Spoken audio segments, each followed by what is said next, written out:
मनुष्य की सबसे बड़ी भूल यह है कि वह अपने जीवन की समस्याओं को हमेशा बाहर खोजता रहता है। कभी वह परिस्थितियों को दोष देता है, कभी लोगों को, कभी भाग्य को और कभी समय को। लेकिन उसने कभी अपने भीतर झांककर यह देखने की कोशिश नहीं की कि समस्या की जड़ कहां है। तुम कहते हो लोग मुझे समझते नहीं, लेकिन क्या तुमने कभी स्वयं को समझा है? तुम कहते हो दुनिया मेरे साथ न्याय नहीं करती, लेकिन क्या तुम अपने ही मन के साथ न्याय करते हो? तुम दूसरों से सम्मान चाहते हो, प्रेम चाहते हो, स्वीकृति चाहते हो, लेकिन जिस व्यक्ति को अपने ही भीतर शांति नहीं मिली, वह बाहर से मिलने वाले प्रेम से कितनी देर तक संतुष्ट रह सकता है? मनुष्य बाहर की दुनिया को बदलने में अपना पूरा जीवन लगा देता है। वह चाहता है कि पत्नी बदल जाए, पति बदल जाए, दोस्त बदल जाए, परिवार बदल जाए, समाज बदल जाए, लेकिन एक छोटी सी बात भूल जाता है। जिस दुनिया को तुम बदलना चाहते हो, उसका अनुभव तुम्हारे भीतर से होकर गुजरता है। एक ही बारिश किसी के लिए परेशानी है और किसी के लिए उत्सव। एक ही अकेलापन किसी को तोड़ देता है और किसी दूसरे को स्वयं से मिलने का अवसर देता है। अंतर परिस्थिति में नहीं, दृष्टि में है। इसलिए आज से अपनी जिंदगी को बदलने की शुरुआत बाहर से मत करना, अपने भीतर से करना। जब क्रोध आए तो तुरंत प्रतिक्रिया मत देना। जब कोई तुम्हारी आलोचना करे तो तुरंत अपना बचाव मत करना। जब कोई तुम्हें छोड़कर जाए तो तुरंत यह मत कहना कि उसने तुम्हारे साथ गलत किया। बस कुछ क्षण रुक जाना, अपने भीतर देखना, क्योंकि वही कुछ क्षण तुम्हें उस व्यक्ति से अलग कर देंगे जो कल तक तुम थे। और याद रखना, परिवर्तन हमेशा किसी बड़े निर्णय से शुरू नहीं होता। कभी कभी परिवर्तन केवल इतना होता है कि तुमने पहली बार क्रोध आने पर क्रोध को देखा और उसके पीछे नहीं भागे। यही पहला कदम है। लेकिन असली यात्रा अभी शुरू भी नहीं हुई है। और अगले क्षण जब तुम अपने भीतर उतरोगे तो तुम्हें एक ऐसी चीज दिखाई देगी जिससे तुम पूरी जिंदगी भागते रहे हो, और वही चीज तुम्हारी सारी बेचैनी की जड़ है। अगले भाग में हम उसी का सामना करेंगे। तुम्हें लगता है कि तुम्हें क्रोध परेशान करता है, लेकिन क्रोध केवल ऊपर दिखाई देने वाली लहर है, उसके नीचे कोई डर छिपा होता है। तुम्हें लगता है कि तुम्हें ईर्ष्या परेशान करती है, लेकिन ईर्ष्या के पीछे तुलना का डर होता है। तुम्हें लगता है कि तुम्हें अकेलापन परेशान करता है, लेकिन अकेलेपन के पीछे स्वयं से मिलने का डर होता है। मनुष्य दूसरों से इतना नहीं डरता जितना स्वयं से डरता है। इसलिए वह हर समय व्यस्त रहता है। फोन चाहिए, लोग चाहिए, बातचीत चाहिए, मनोरंजन चाहिए, शोर चाहिए। क्यों?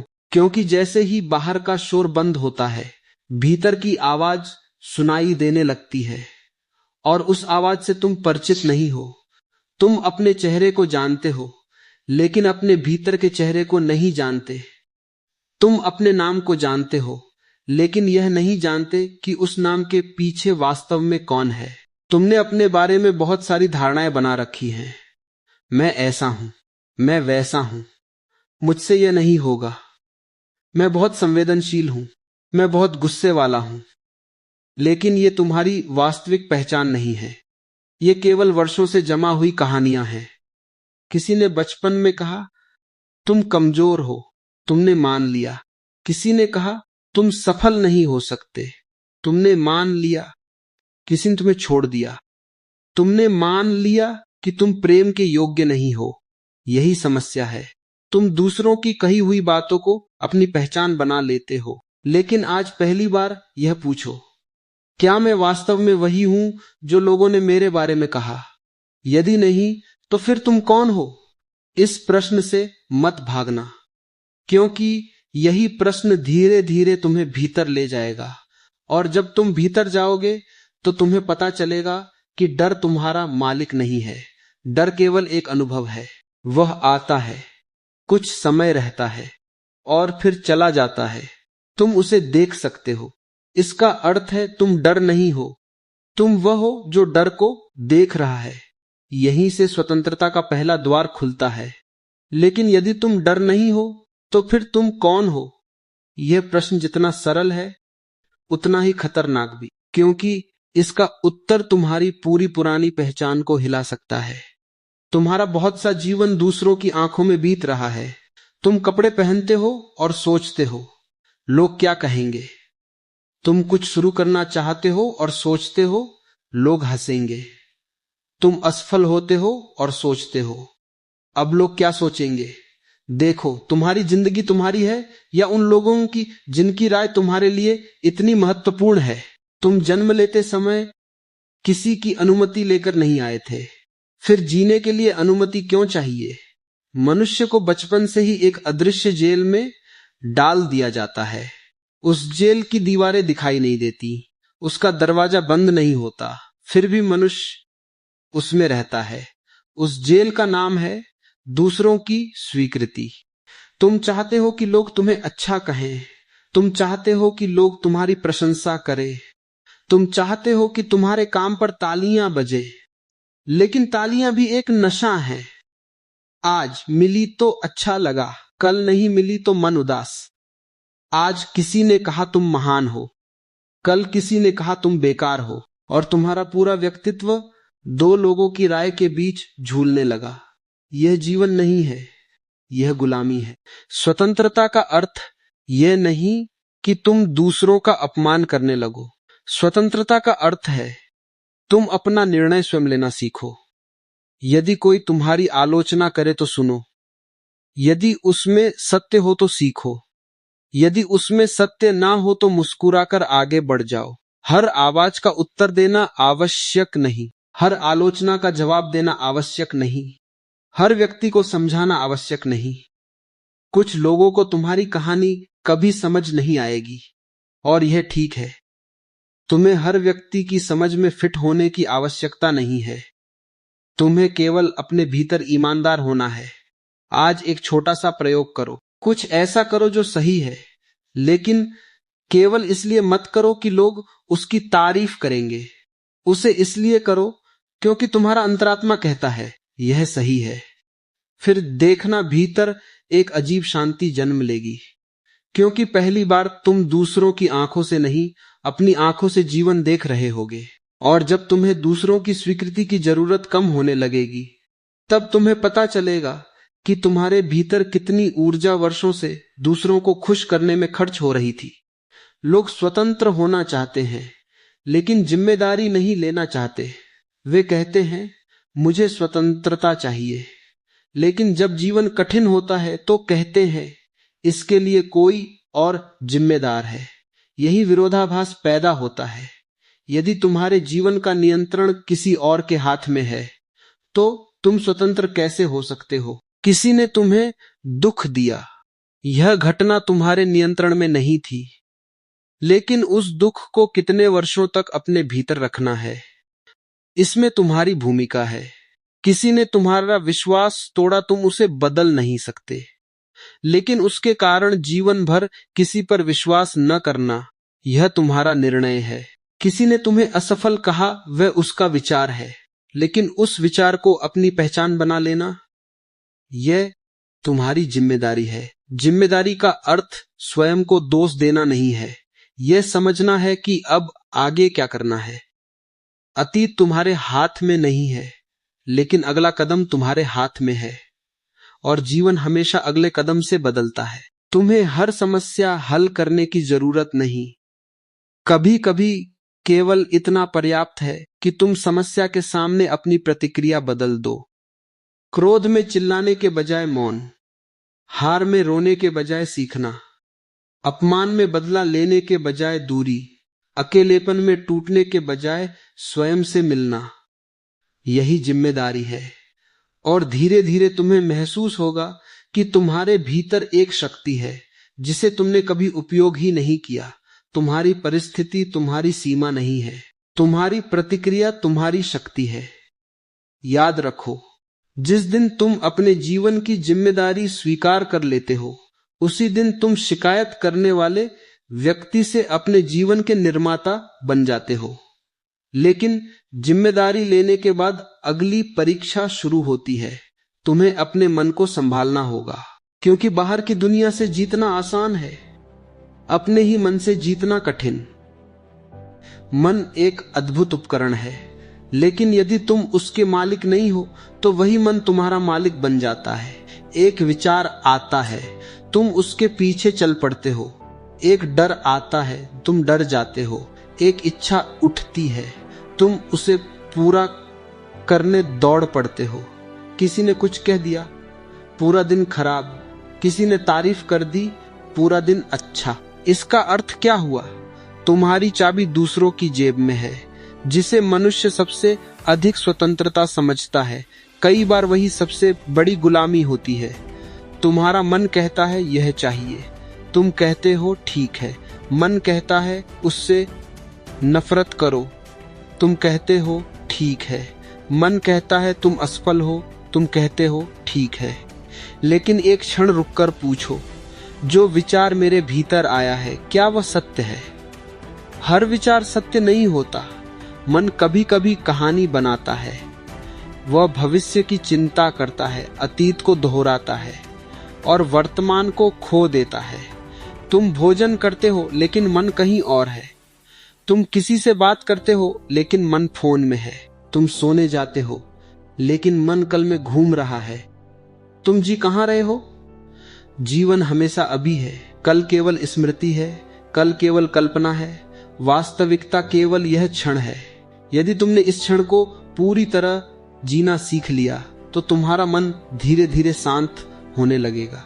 मन को दबाना नहीं है, उसे देखना है। विचार आए देखो, गुस्सा आए देखो, ईर्ष्या आए देखो, डर आए देखो। तुम केवल साक्षी बनो। जिस चीज को तुम देख सकते हो उससे थोड़ा अलग हो सकते हो, और यही दूरी धीरे धीरे स्वतंत्रता बन जाती है। लेकिन मन को देखना शुरू करते ही तुम्हें एक और चीज दिखाई देगी।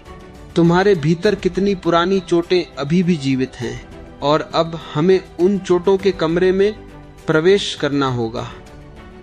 तुम्हारे भीतर कुछ कमरे ऐसे हैं जिन्हें तुमने वर्षों से बंद कर रखा है। किसी का अपमान, किसी का धोखा, किसी का जाना, किसी का कठोर शब्द। तुम कहते हो मैं भूल गया, लेकिन सच यह है कि तुमने केवल उसे दबा दिया। भूली हुई चीज और दबाई हुई चीज में बहुत अंतर है। भूली हुई चीज तुम्हें प्रभावित नहीं करती, दबी हुई चीज तुम्हारे व्यवहार को प्रभावित करती रहती है। किसी ने अतीत में तुम्हें धोखा दिया और अब तुम हर नए व्यक्ति पर शक करते हो। किसी ने तुम्हें छोड़ दिया और अब तुम हर संबंध में डरते हो कि यह भी छोड़ देगा। किसी ने तुम्हें अपमानित किया और अब तुम हर जगह सम्मान पाने के लिए बेचैन रहते हो।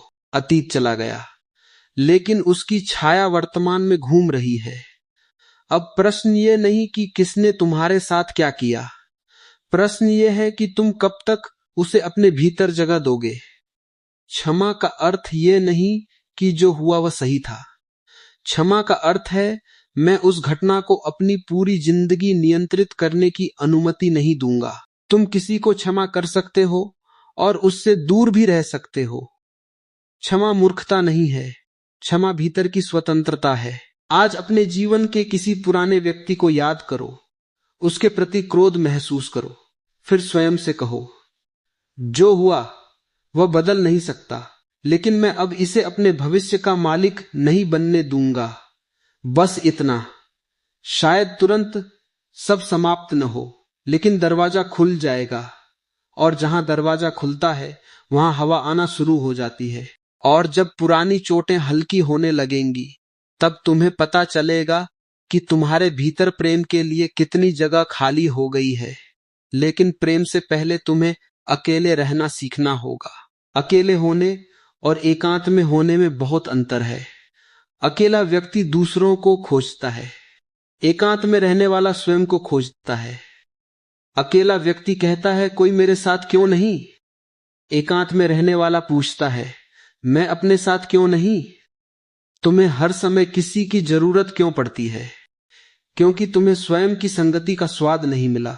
कुछ समय फोन बंद करके बैठो, कुछ समय बिना संगीत के चलो, कुछ समय बिना किसी से बात किए अपने भीतर सुनो।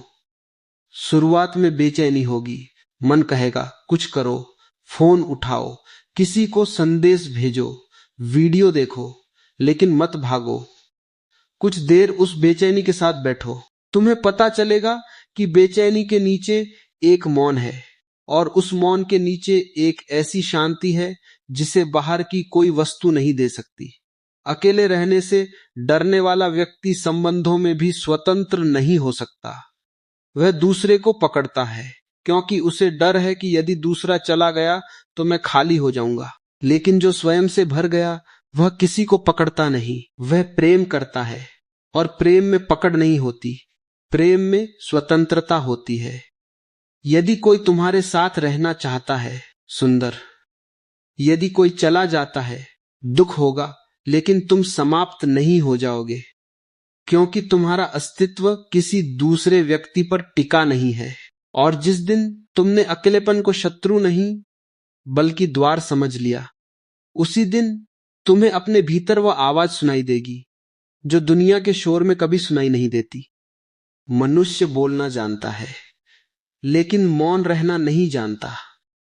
कई बार तुम इसलिए बोलते हो क्योंकि तुम्हारे पास कहने के लिए कुछ है, लेकिन उससे अधिक वर्ष तुम इसलिए बोलते हो क्योंकि तुम्हें मौन से डर लगता है।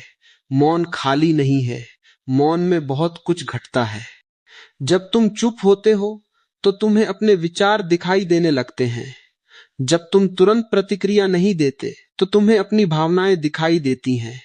किसी ने तुम्हें अपमानित किया, तुरंत जवाब मत दो, जवाब दो, एक सांस लो, बस एक सांस। इतना सा अंतर तुम्हारे पूरे जीवन को बदल सकता है, क्योंकि प्रतिक्रिया और उत्तर में यही अंतर है। प्रतिक्रिया अतीत से आती है, उत्तर वर्तमान से आता है। जो व्यक्ति हर बात पर तुरंत प्रतिक्रिया देता है वह अपने अतीत का गुलाम है। जो व्यक्ति रुक सकता है वह वर्तमान का मालिक बनना शुरू करता है। इसलिए इस मौन को कमजोरी मत समझो। मौन वह जगह है जहां तुम्हारी शक्ति जमा होती है। लेकिन ध्यान रखना, मौन का अर्थ भीतर क्रोध जमा करना नहीं। मौन का अर्थ है क्रोध को देखना और उसे समझना। तुम्हारे शब्द कम हो जाएंगे तो जरूरी नहीं कि तुम्हारी शक्ति कम हो। कई बार कम शब्द अधिक प्रभाव छोड़ते हैं। एक शांत व्यक्ति की उपस्थिति बहुत कुछ कह देती है।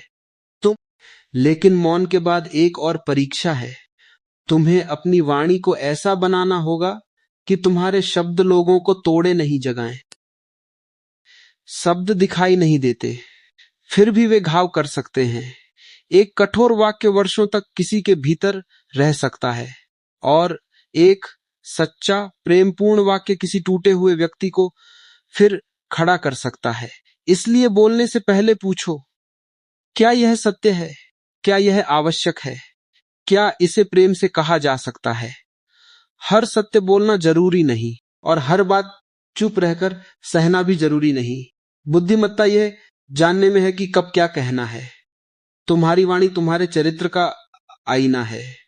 जब कोई तुम्हारे खिलाफ बोलता है और तुम फिर भी संयम रखते हो, तब तुम्हारा चरित्र दिखाई देता है। जब तुम्हारे पास किसी को नीचा दिखाने का अवसर होता है लेकिन तुम ऐसा नहीं करते, तब तुम्हारी ऊंचाई दिखाई देती है। दूसरों को छोटा करके कोई बड़ा नहीं बनता। तुम्हें किसी को हराने की जरूरत नहीं, तुम्हें स्वयं को जीतना है। कभी किसी व्यक्ति से बहस जीतकर देखो, कुछ समय अच्छा लगेगा, फिर सब सामान्य। लेकिन कभी अपने क्रोध को जीत कर देखो, वह जीत तुम्हारे साथ वर्षों तक रहेगी। इसलिए अपनी वाणी को साधो। तुम्हारे शब्द केवल सामने वाले को प्रभावित नहीं करते, वे तुम्हें भी बनाते हैं। जिस भाषा में तुम दुनिया से बात करते हो, धीरे धीरे उसी भाषा में तुम स्वयं से बात करने लगते हो। यदि तुम हर समय स्वयं को गाली देते हो, स्वयं को असफल कहते हो, स्वयं को कमजोर कहते हो, तो भीतर वही विश्वास मजबूत होता जाता है। इसलिए स्वयं से भी प्रेम से बात करो, क्योंकि तुम्हारे जीवन का सबसे महत्वपूर्ण संवाद किसी और से नहीं, स्वयं से चल रहा है, और अब हमें उसी संवाद को बदलना होगा। तुम दिन भर दुनिया से बात करते हो, लेकिन स्वयं से क्या कहते हो? मैं नहीं कर सकता, मेरी किस्मत खराब है, मेरे पास अवसर नहीं, मैं दूसरों जैसा नहीं हूं। ये वाक्य धीरे धीरे तुम्हारी मानसिक दीवारें बन जाते हैं। मन वही सुनता रहता है जो तुम उसे बार बार कहते हो। इसका अर्थ झूठी सकारात्मक बातें दोहराना नहीं, इसका अर्थ है स्वयं से ईमानदारी से बात करना। यदि तुम असफल हुए हो तो कहो, मैं असफल हुआ हूं लेकिन सीख सकता हूं। यदि तुम पीछे रह गए हो तो कहो, मैं देर से शुरू कर रहा हूं लेकिन शुरू तो कर सकता हूं। यदि तुमने गलती की है तो कहो, मैंने गलती की है लेकिन मैं गलती नहीं हूं। यह अंतर बहुत गहरा है। तुम्हारी गलती तुम्हारी पहचान नहीं है, तुम्हारा अतीत तुम्हारी अंतिम परिभाषा नहीं है। मनुष्य हर क्षण बदल सकता है, लेकिन बदलाव के लिए पहले यह स्वीकार करना पड़ता है कि अभी जो है उसे बेहतर बनाया जा सकता है। अपने आप से झूठ मत बोलो, पर स्वयं से घृणा भी मत करो। अपने भीतर शिक्षक बनो, न्यायाधीश नहीं। जब बच्चा गिरता है तो समझदार माता पिता उसे मारते नहीं, उसे उठना सिखाते हैं। अपने साथ भी ऐसा ही व्यवहार करो। गिरो, सीखो, उठो, फिर चलो। और जब तुमने स्वयं को दंड देना बंद कर दिया, तब तुम्हारे भीतर सीखने की वास्तविक क्षमता जन्म लेगी। लेकिन सीखने के लिए तुम्हें अपनी धारणाओं को भी छोड़ना पड़ेगा। जिस क्षण तुम कहते हो मुझे सब पता है, उसी क्षण तुम्हारा विकास रुकना शुरू हो जाता है। ज्ञान का अर्थ बहुत सारी बातें याद कर लेना नहीं। ज्ञान का अर्थ है हर दिन अपनी समझ को थोड़ा विस्तृत करना। एक किताब पढ़ो, किसी अनुभवी व्यक्ति को सुनो, अपनी गलती को ध्यान से देखो, किसी बच्चे से भी सीखो। कभी कभी जीवन की सबसे बड़ी शिक्षा वहां से आती है जहां तुमने सोचा भी नहीं था। समस्या यह है कि मनुष्य नई बात तभी स्वीकार करता है जब वह उसकी पुरानी धारणा से मेल खाए। यदि कोई उसकी मान्यता के विरुद्ध बोलता है, वह तुरंत बंद हो जाता है। लेकिन खुले मन का व्यक्ति कहता है, मैं सुनता हूं, शायद मैं गलत हूं। यह वाक्य कमजोरी नहीं, यह बुद्धिमत्ता है। तुम्हें हर बात स्वीकार करने की जरूरत नहीं, लेकिन हर बात को सुनने की क्षमता होनी चाहिए। ज्ञान तब जीवित रहता है जब उसमें प्रश्न होते हैं। जिस मन में प्रश्न मर गए, वहां विकास भी मर गया। इसलिए प्रश्न पूछो, अपने जीवन पर प्रश्न पूछो, अपने विश्वासों प्रश्न पूछो, अपने व्यवहार पर प्रश्न पूछो। मैं ऐसा क्यों करता हूं? मुझे यह बात इतनी चोट क्यों देती है? मैं हर बार वही गलती क्यों दोहराता हूं?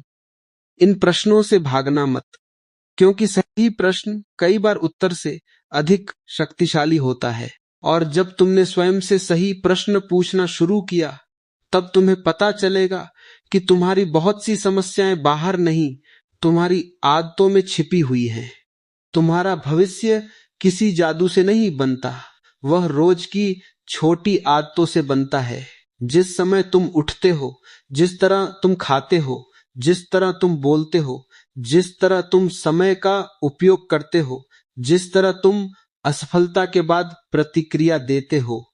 छोटी आदतें छोटी लगती हैं, लेकिन वर्षों बाद वही तुम्हारा व्यक्तित्व बन जाती हैं। एक दिन व्यायाम करने से शरीर नहीं बदलता, एक दिन पढ़ने से विद्वान नहीं बनते, एक दिन अनुशासन से जीवन नहीं बदलता। लेकिन यदि तुम इन्हें रोज दोहराते हो तो धीरे धीरे तुम्हारी पहचान बदलने लगती है। तुम कहते हो, मैं अनुशासित बनना चाहता हूं, लेकिन अपने आप से पूछो, क्या तुम आज एक छोटा अनुशासन निभा सकते हो? बस इतना। बड़ा परिवर्तन छोटे निर्णयों से पैदा होता है। यदि तुम्हें जीवन बदलना है तो हर चीज एक साथ मत बदलो। एक आदत चुनो, उसे मजबूत करो, फिर दूसरी। यही स्थायी परिवर्तन है। मन हमेशा आसान रास्ता चाहता है, लेकिन आसान रास्ता हमेशा सही रास्ता नहीं होता।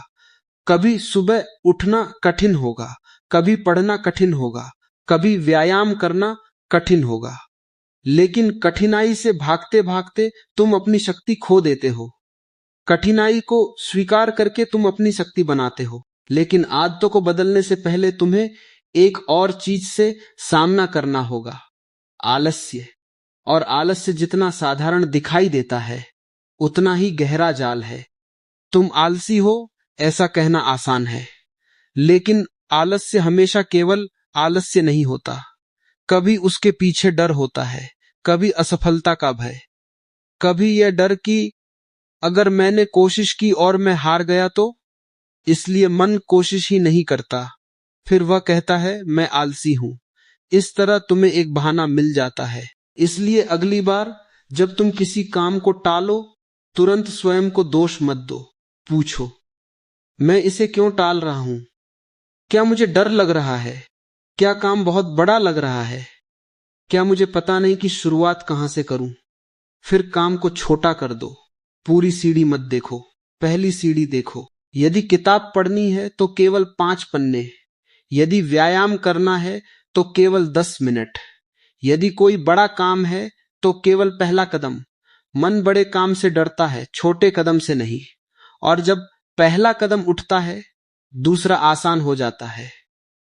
जीवन में बहुत से सपने इसलिए नहीं मरते कि वे असंभव थे, वे इसलिए मरते हैं क्योंकि व्यक्ति ने शुरुआत को बहुत बड़ा बना दिया। इसलिए छोटा शुरू करो, लेकिन शुरू करो।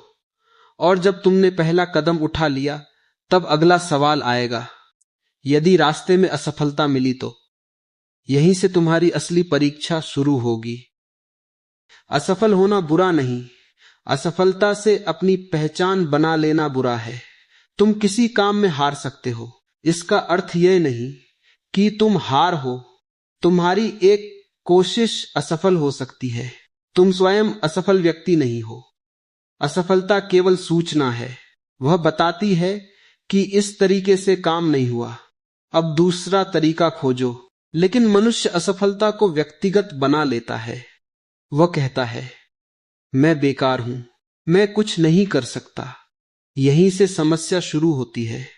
गलती को देखो, लेकिन स्वयं से घृणा मत करो। जो व्यक्ति गिरने के बाद उठना सीखता है, वही वास्तव में मजबूत होता है। जीवन में कोई भी बड़ी उपलब्धि बिना असफल प्रयासों के नहीं आती। कई बार हार तुम्हें वह सिखाती है जो जीत कभी नहीं सिखा सकती। जीत तुम्हें गर्व दे सकती है, हार तुम्हें समझ देती है। इसलिए हार से भागो मत, उससे पूछो तुम मुझे क्या सिखाने आई हो, और फिर आगे बढ़ो। लेकिन कुछ हार ऐसी होती हैं जिनमें केवल असफलता नहीं होती, उनमें अपमान भी जुड़ा होता है। और जब दुनिया तुम्हारी हार पर हंसे, तब क्या करना है, यही अगला पाठ है। लोग तुम्हारी सफलता पर तालियां बजाएंगे, लेकिन जब तुम संघर्ष कर रहे होगे, तब बहुत कम लोग तुम्हारे साथ होंगे। कुछ लोग तुम्हें रोकेंगे, कुछ मजाक बनाएंगे, कुछ कहेंगे तुमसे नहीं होगा। और यदि तुमने उनकी आवाज को अपनी आवाज बना लिया, तो तुम्हारी यात्रा वहीं समाप्त हो जाएगी। याद रखो, दूसरों का संदेह तुम्हारा भविष्य नहीं है। लोग तुम्हें आज देखकर निर्णय लेते हैं, लेकिन तुम अपने आने वाले कल को जानते हो। इसलिए हर आलोचना से लड़ने की जरूरत नहीं। कभी कभी सबसे शक्तिशाली उत्तर मौन होता है। काम करते रहो, सीखते रहो, बढ़ते रहो। एक दिन परिणाम स्वयं बोलेंगे। लेकिन एक सावधानी, सिर्फ लोगों को गलत साबित करने के लिए सफल मत होना, क्योंकि तब भी तुम उनके गुलाम हो। यदि तुम केवल इसलिए जीतना चाहते हो कि जिसने तुम्हें कम समझा था उसे दिखा सको, तो तुम्हारा लक्ष्य अभी भी दूसरा व्यक्ति है। सच्ची स्वतंत्रता तब है जब तुम अपनी सफलता किसी को दिखाने के लिए नहीं, स्वयं को विकसित करने के लिए चाहते हो। और जब तुम्हें दूसरों को प्रभावित करने की इच्छा कम हो जाएगी, तब पहली बार तुम्हें अपने वास्तविक उद्देश्य की झलक मिलेगी। बहुत लोग लक्ष्य जानते हैं, लेकिन उद्देश्य नहीं। वे कहते हैं मुझे पैसा चाहिए, पद चाहिए, प्रसिद्धि चाहिए, लेकिन क्यों? यदि यह क्यों स्पष्ट नहीं है तो उपलब्धि मिलने के बाद भी खालीपन रह सकता है। उद्देश्य का अर्थ कोई बहुत बड़ी धार्मिक या दार्शनिक घोषणा नहीं। कभी उद्देश्य इतना सरल होता है, मैं अपने जीवन को व्यर्थ नहीं जाने दूंगा, मैं जो क्षमता लेकर आया हूं उसे विकसित करूंगा, मैं अपने परिवार के लिए बेहतर बनूंगा, मैं किसी के जीवन में थोड़ा प्रकाश बनूंगा, मैं अपने भीतर शांति पैदा करूंगा। जब उद्देश्य स्पष्ट होता है तो रास्ते की कठिनाइयां छोटी लगने लगती हैं, क्योंकि तुम्हें पता होता है कि तुम क्यों चल रहे हो। जिसे क्यों पता है वह कैसे खोज लेता है। इसलिए आज स्वयं से पूछो, यदि दुनिया मुझे देखने वाली ना हो तब भी मैं क्या करना चाहूंगा? इस प्रश्न का उत्तर तुम्हें तुम्हारे भीतर ले जाएगा। लेकिन उद्देश्य मिल जाने के बाद भी मनुष्य एक गलती करता है, वह परिणाम को पकड़ लेता है, और परिणाम को पकड़ना ही चिंता की शुरुआत है। तुम कर्म करते हो लेकिन मन परिणाम में रहता है। तुम पढ़ते हो, सोचते हो कब सफलता मिलेगी। तुम काम करते हो, सोचते हो कब पैसा आएगा। तुम प्रेम करते हो, सोचते हो बदले में कितना प्रेम मिलेगा। यही तनाव पैदा होता है, क्योंकि परिणाम हमेशा तुम्हारे नियंत्रण में नहीं। तुम प्रयास नियंत्रित कर सकते हो, दिशा नियंत्रित कर सकते हो, ईमानदारी नियंत्रित कर सकते हो, लेकिन दुनिया कैसे प्रतिक्रिया देगी यह पूरी तरह तुम्हारे हाथ में नहीं।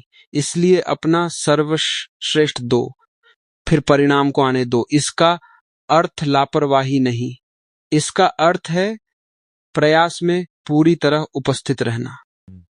जब तुम काम करते समय केवल भविष्य सोचते हो तो वर्तमान खो देते हो, और जीवन वर्तमान में ही घट रहा है। एक किसान बीज बोता है, वह रोज बीज खोदकर नहीं देखता कि पौधा क्यों नहीं निकला। वह पानी देता है, मिट्टी संभालता है, फिर प्रतीक्षा करता है। तुम भी ऐसा ही करो, बीज बो, मेहनत करो, धैर्य रखो। और धैर्य की बात आते ही मनुष्य सबसे ज्यादा बेचैन होता है, क्योंकि उसे सब कुछ अभी चाहिए। लेकिन जीवन की सबसे गहरी चीजें धीरे धीरे ही बनती हैं। तुम जल्दी चाहते हो, जल्दी सफलता, जल्दी पैसा, जल्दी सम्मान, जल्दी परिवर्तन। लेकिन प्रकृति जल्दी में नहीं है। पेड़ रातों रात बड़ा नहीं होता, सूर्योदय भी धीरे धीरे होता है, मनुष्य भी धीरे धीरे बनता है। तुम्हारे भीतर वर्षों की आदतें हैं, उन्हें कुछ दिनों में बदलने की कोशिश मत करो। दुख, यदि तुम एक दिन शांत रहे और अगले दिन फिर क्रोधित हो गए तो स्वयं को असफल मत समझो। तुम अभ्यास कर रहे हो, गिरना अभ्यास का हिस्सा है। धैर्य का अर्थ बैठकर कुछ न करना नहीं। धैर्य का अर्थ है काम करते हुए समय को अपना काम करने देना। तुम्हें हर दिन परिणाम दिखाई नहीं देगा, लेकिन इसका अर्थ है नहीं कि कुछ हो नहीं रहा। कई परिवर्तन पहले भीतर होते हैं, बाहर बहुत बाद में दिखाई देते हैं। लेकिन धैर्य के साथ एक और शक्ति चाहिए, अनुशासन। क्योंकि केवल प्रेरणा के भरोसे जीवन नहीं बदला जा सकता। प्रेरणा सुंदर है, लेकिन प्रेरणा हर दिन नहीं आएगी। कुछ दिन तुम उत्साहित रहोगे, कुछ दिन मन नहीं करेगा। यही अनुशासन काम आता है। अनुशासन का अर्थ कठोर जीवन नहीं, अनुशासन का अर्थ है जो सही है उसे मन ना होने पर भी करना। यदि तुम्हें पढ़ना है और मन नहीं कर रहा, थोड़ा पढ़ो। यदि व्यायाम करना है, थोड़ा करो। यदि ध्यान करना है, कुछ मिनट बैठो। छोटा सही, लेकिन निरंतर, क्योंकि निरंतरता प्रतिभा से भी आगे निकल सकती है। एक साधारण व्यक्ति जो रोज थोड़ा थोड़ा करता है, वह उस प्रतिभाशाली व्यक्ति से आगे निकल सकता है जो केवल कभी कभी प्रयास करता है। इसलिए अपने जीवन को प्रेरणा पर मत टिकाओ, उसे आदत पर टिकाओ। और जब अनुशासन तुम्हारी आदत बन जाएगा, तब तुम समझोगे कि असली शक्ति किसी चमत्कार में नहीं, तुम्हारे रोज के छोटे निर्णयों में छिपी थी। तुम आत्मा की बात करते हो, मन की बात करते हो, सफलता की बात करते हो, लेकिन अपने शरीर को भूल जाते हो। शरीर तुम्हारा पहला घर है। इसे उपेक्षित करके तुम ऊंची उड़ान नहीं भर सकते। पर्याप्त नींद, संतुलित भोजन, नियमित गतिविधि, स्वच्छ जीवन, ये साधारण बातें हैं, लेकिन इन्हीं से ऊर्जा बनती है। थका हुआ शरीर अक्सर थका हुआ मन पैदा करता है। इसलिए शरीर को केवल दिखावे के लिए मत संभालो, उसे इसलिए संभालो क्योंकि तुम्हारे सपनों को तुम्हारी ऊर्जा चाहिए। अपने शरीर से घृणा मत करो, उसका सम्मान करो। लेकिन स्वस्थ शरीर के बाद भी यदि मन तुलना से भरा है तो शांति नहीं आएगी। अब हमें उस जहर को समझना होगा जिसे मनुष्य बहुत सामान्य समझता है, ईर्ष्या। तुम दूसरे की जिंदगी देखकर अपनी जिंदगी को मापते हो।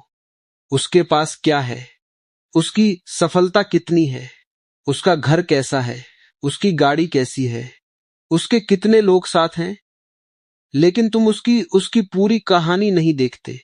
तुम केवल उसकी खिड़की देखते हो और अपनी पूरी जिंदगी से तुलना करते हो। यह अन्याय है। हर व्यक्ति की यात्रा अलग है। किसी का समय पहले आता है, किसी का बाद में। तुम्हारा रास्ता तुम्हारा है। दूसरे की सफलता देखकर ईर्ष्या करने के बजाय पूछो, मैं इससे क्या सीख सकता हूं? तुलना को शिक्षा में बदल दो। ईर्ष्या ऊर्जा खाती है, प्रेरणा ऊर्जा देती है। और जब तुलना समाप्त होगी तब तुम्हें पहली बार अपनी जिंदगी की सुंदरता दिखाई देगी। लेकिन उस सुंदरता को देखने के लिए कृतज्ञ होना सीखना होगा। तुम्हारे पास बहुत कुछ है, लेकिन मन हमेशा उस चीज को देखता है जो नहीं है। जो मिला है वह सामान्य लगता है, जो नहीं मिला वही महत्वपूर्ण लगता है। कृतज्ञता का अर्थ यह नहीं कि तुम अपने सपने छोड़ दो। कृतज्ञता का अर्थ है सपना देखते हुए वर्तमान को भी देखना। आज तुम्हारे पास सांस है, समय है, सीखने की क्षमता है, गलती सुधारने का अवसर है, किसी को प्रेम देने की क्षमता है। इन चीजों को सामान्य मत समझो। जब तुम कृतज्ञ होते हो तो मन की कमी धीरे धीरे होती है। तुम्हें पता चलता है जीवन केवल उपलब्धियों का नाम नहीं, जीवन स्वयं एक अवसर है। लेकिन कृतज्ञता के बाद भी एक अंतिम प्रश्न बचता है। यदि जीवन में कठिन समय फिर आया तो तब तुम्हें अपने भीतर ऐसी शक्ति चाहिए जो परिस्थितियों पर निर्भर ना हो। सच्ची शक्ति यह नहीं कि तुम्हारे जीवन में समस्याएं ना हो। सच्ची शक्ति यह है कि समस्याएं हो और फिर भी तुम्हारे भीतर कोई स्थान शांत रहे। तूफान बाहर हो सकता है, लेकिन भीतर एक आकाश ऐसा हो सकता है जहां बादल आते जाते रहें। समस्या आएगी, हानि होगी, लोग बदलेंगे, योजनाएं टूटेंगी, लेकिन यदि तुम्हारा केंद्र मजबूत है तो तुम फिर उठोगे। इसलिए अपने भीतर एक ऐसा स्थान बनाओ जहां कोई बाहरी घटना तुम्हारी पूरी पहचान न बन सके। तुम केवल अपनी नौकरी नहीं हो, तुम केवल अपनी संपत्ति नहीं हो, तुम केवल किसी रिश्ते का नाम नहीं हो, तुम इससे बहुत अधिक हो। और जब यह समझ धीरे धीरे गहरी होती है तब जीवन की चोटें तुम्हें तोड़ती कम और सिखाती अधिक हैं। अब यात्रा अपने अंतिम मोड़ पर है, लेकिन अंतिम दरवाजे पर तुम्हें अपने सबसे पुराने रूप को छोड़ना होगा। तुम नया जीवन चाहते हो, लेकिन पुराने स्वयं को पकड़कर बैठे हो।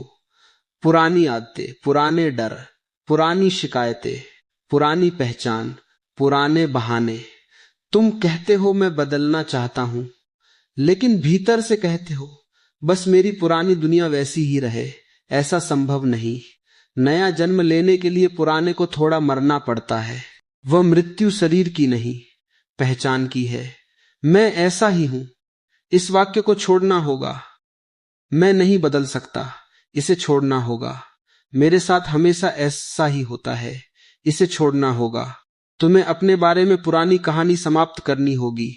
तुम्हारा अतीत अध्याय है, पूरी किताब नहीं। आज तुम फिर से लिख सकते हो, शायद धीरे, शायद कठिनाई के साथ, लेकिन लिख सकते हो। और अब अंतिम भाग में हम उस जगह पहुंचेंगे जहां पूरी यात्रा का सार छिपा है। वह निर्णय जो किसी गुरु, किताब या दुनिया को नहीं, केवल तुम्हें लेना है। अब सारी बातें एक तरफ रख दो। प्रेरणा, ज्ञान, उपदेश, किताबें, वीडियो, सब कुछ।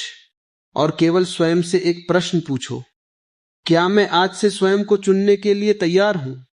दूसरों को दोष देने के बजाय जिम्मेदारी चुनूंगा, क्रोध के बजाय जागरूकता चुनूंगा, ईर्ष्या के बजाय सीखना चुनूंगा, शिकायत के बजाय कृतज्ञता चुनूंगा, डर के बावजूद पहला कदम चुनूंगा, अतीत को ढोने के बजाय वर्तमान को चुनूंगा, दूसरों की स्वीकृति के बजाय अपने सत्य को चुनूंगा। यदि उत्तर हां है तो तुम्हारी यात्रा आज से शुरू हो गई। तुम्हें एक दिन में महान बनने की जरूरत नहीं। आज केवल थोड़ा बेहतर बनो, कल फिर थोड़ा, फिर अगले दिन थोड़ा। एक दिन पीछे मुड़कर देखोगे तो समझोगे कि छोटे छोटे कदमों ने तुम्हें कितनी दूर पहुंचा दिया। याद रखना, तुम्हें दुनिया को बदलने से पहले स्वयं को बदलना है। तुम्हें हर व्यक्ति को समझाने से पहले स्वयं को समझना है। तुम्हें हर लड़ाई जीतने से पहले अपने भीतर की बेचैनी से मित्रता करनी है। और सबसे महत्वपूर्ण, तुम्हें किसी दूसरे जैसा बनने की आवश्यकता नहीं। तुम्हें अपने भीतर छिपे उस व्यक्ति को प्रकट करना है जो डर, तुलना, शिकायत और दूसरों की स्वीकृति के नीचे दबा हुआ है। जीवन तुम्हें हर सुबह एक नया अवसर देता है। वही सूर्य, वही सांस, लेकिन तुम वही व्यक्ति रहने के लिए बाध्य नहीं हो। आज तुम क्रोधित थे, कल शांत हो सकते हो। आज तुम डरे हुए थे, कल साहस कर सकते हो। आज तुम टूटे हुए थे, कल फिर खड़े हो सकते हो। मनुष्य की सबसे सुंदर बात यही है, वह बदल सकता है। और जब भीतर परिवर्तन शुरू होता है तब धीरे धीरे बाहर की दुनिया भी अलग दिखाई देने लगती है। समस्याएं वही रहती हैं, लेकिन देखने वाला बदल जाता है। लोग वही रहते हैं, लेकिन तुम्हारी प्रतिक्रिया बदल जाती है। रास्ता वही रहता है, लेकिन चलने वाला अधिक जागरूक हो जाता है। यही आत्मविकास है, यही वास्तविक स्वतंत्रता है। और शायद जीवन का सबसे सुंदर रहस्य भी यही है, तुम्हें कहीं और जाने की आवश्यकता नहीं। जिस शांति को तुम बाहर खोज रहे हो, उसकी शुरुआत तुम्हारे भीतर से हो सकती है। आज रात सोने से पहले अपने आप से केवल इतना कहना, मैं कल अपने पुराने रूप से थोड़ा बेहतर होकर उठूंगा। बस इतना। किसी बड़ी कसम की जरूरत नहीं, किसी दुनिया को दिखाने की जरूरत नहीं। केवल स्वयं से एक शांत वादा, और फिर उस वादे को निभाना। एक दिन, फिर दूसरा दिन, फिर तीसरा। यही छोटे दिन मिलकर जीवन बनाते हैं। इसलिए अपने जीवन को कल पर मत छोड़ो, आज से शुरू करो। क्योंकि जिस दिन तुमने स्वयं को बदलना शुरू किया, उसी दिन तुम्हारा जीवन भी बदलना शुरू हो गया। अंतिम, लेकिन यह यात्रा यहां समाप्त नहीं होती। स्वयं को बदलना शुरुआत है। असली प्रश्न अब यह है कि जब तुम भीतर से बदल जाओगे, तब प्रेम, संबंध, धन, सफलता और मृत्यु को किस नई दृष्टि से देखोगे।